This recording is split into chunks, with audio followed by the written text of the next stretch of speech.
YouTube insta ಫ್ಯಾಮಿಲಿಗೆ day 2 ವ್ಲಾಗಿಗೆ ಸ್ವಾಗತ ಸುಸ್ವಾಗತ. ಇವತ್ತು ರಜಾ ಇದ್ದರೂ ತುಂಬ ಬೇಗ ಎದ್ದಿದ್ದೆ. ನಿಮಗೆಲ್ಲ ಒಂದು ಹಾಯ್ ಹೇಳ್ತಾ ನನ್ನ ವಾಟ್ಸಪ್ಪಲ್ಲಿ ಒಂದು ಬ್ಯೂಟಿಫುಲ್ ಮೆಸೇಜ್ ಬಂದಿತ್ತು. ತುಂಬಾ ಖುಷಿ ಕೊಡ್ತು ಇವತ್ತು. ಅದೇನಪ್ಪ ಅಂದರೆ ನಮ್ಮ ಆಚಾರ್ಯ ಬೀಚ್ 03 ಅವರು ನನ್ನ ಎಲ್ಲ ಕಡೆ ಪ್ರಮೋಟ್ ಮಾಡ್ತಿದ್ದಾರೆ. ಅದಕ್ಕೆ ತುಂಬ ಹೃದಯದಿಂದ ಧನ್ಯವಾದಗಳನ್ನ ಹೇಳೋಕ್ಕೆ ಇಷ್ಟಪಡ್ತೀನಿ. ಹೀಗೆ ನನ್ನ ಸಪೋರ್ಟ್ ಮಾಡ್ತಾಯಿರಿ. ಆ್ಯಂಡ್ ಇವರು ಕೂಡ ಒಳ್ಳೊಳ್ಳೆ ಕಾಂಟೆಂಟ್ ಎಡಿಟೆಡ್ ವೀಡಿಯೋಸ್ನ ಹಾಕ್ತಾಯಿದ್ದಾರೆ. ಸಪೋರ್ಟ್ ಮಾಡಿ ಗೈಸ್.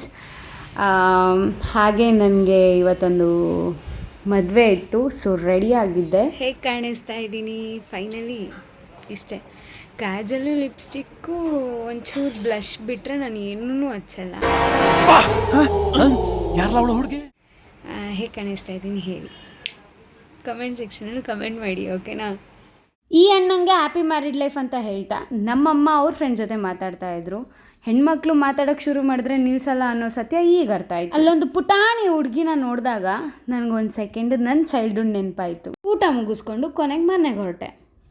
ಯಾವುದೇ ಒಂದು ರಿಲೇಷನ್ಶಿಪ್ಪಲ್ಲೇ ಆಗಲಿ, ಫ್ರೆಂಡ್ಶಿಪ್ಪಲ್ಲೇ ಆಗಲಿ, ಯಾವಾಗ ನಾವು ಇಷ್ಟಪಡೋ ಪರ್ಸನು ಖುಷಿಯಾಗಿರಲಿ ಅಂತ ಬಯಸ್ತೀವಿ, ಆವಾಗ ನಮಗೆ ಗೊತ್ತಿಲ್ಲದೆ ಅವ್ರ ಕಾಲಿನ ಕಸ ಆಗಿರ್ತೀವಿ. ನನ್ನ ಮೇಲೆ ನಿನ್ಗೆ ಯಾಕೆ ಇಷ್ಟು ದ್ವೇಷ ಅಲ್ವಾ?